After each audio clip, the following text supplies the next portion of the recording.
Hi, good morning. Good morning. That's very encouraging. Yeah, absolutely. You really do. And I think building those. Got no option but to stay in hospital. I think so. But you know, I think. No, I don't think so. But of course, this has been an incredibly difficult series of decisions, none of which we've taken lightly. And you've got to recognise, and I hope people do understand this, that when you go into a lockdown, it's a very, very painful, a traumatic thing for people, for people's mental health, for their lives, and their livelihoods. And of course, you've got to set that against the horrors of the pandemic and of COVID. And at every stage, we've been governed by a determination to protect life, to save life, to ensure that our NHS is not overwhelmed. And we've followed, to the best we can, the data and the guidance that we've had. And what we're doing now is still following the data, still looking very carefully at where we're going, looking at what's happening with the new variant. Well, we take decisions as fast as we can, but we have to weigh the data. And so on what's happening now, we're pretty satisfied that the steps we've taken so far on the roadmap have been right. I'm afraid we just have to wait a little bit longer to see what's happening post step 3 on May the 17th. We have to see exactly what's happening.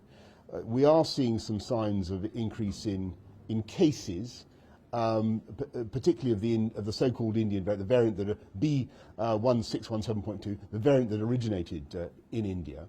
But I want to stress that we always did expect to see an increase in cases. That was always going to happen. So what we need to understand is to what extent the vaccine program is starting to make a real difference in interrupting the link between infection and hospitalization and serious illness and death.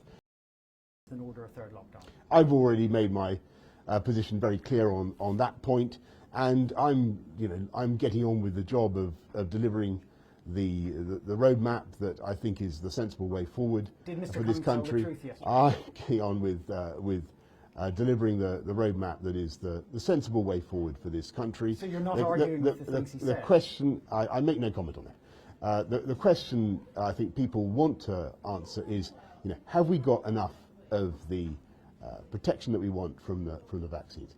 To what extent is our vaccine shield now going to be enough to allow us to go ahead on June the 21st with the unlocking? Now, as I've said many times, I don't see anything currently in the data to suggest that we have to deviate from the roadmap.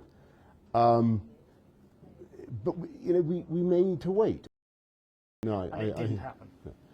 We did everything we could to protect the NHS and to protect care homes as well. Did you test anyone being put and into we a did care everything home? we could. We did everything we could to protect the NHS and to protect care homes. We put, I think, 1.4 billion extra into infection control within care homes. We established a care homes action plan, and I remember very clearly, to ensure that we tried to stop infection between care homes, and we remain very vigilant about infection in care homes. Are you saying that you could not have tested everyone going from hospital into a care home? I think that the care homes have been, of course, what happened in care homes was tragic, but we did everything we could to protect the NHS, to minimise transmission, with the knowledge that we had. One thing that we did not know at the beginning of the pandemic, and don't forget this, we did not know at the beginning of the pandemic quite the way in which the virus could be transmitted asymptomatically, and that was one of the reasons that we had some of the problems that we saw in care homes. But I think that it's important for us to focus on what really matters to the people of this country. And I think, if I may say so, that some of the commentary I've heard doesn't bear any relation to reality.